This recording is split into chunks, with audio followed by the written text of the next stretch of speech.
षड्भुजमूर्ते तव शरणं षड्भुजयतिवर तव शरणं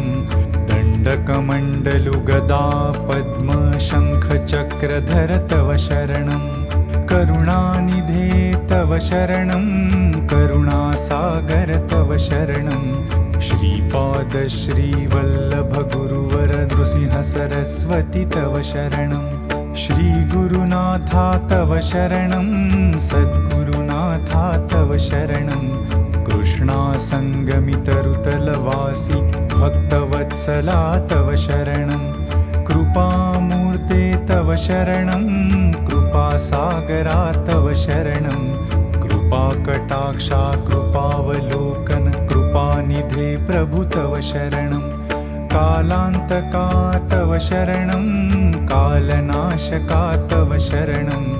पूर्णानन्दा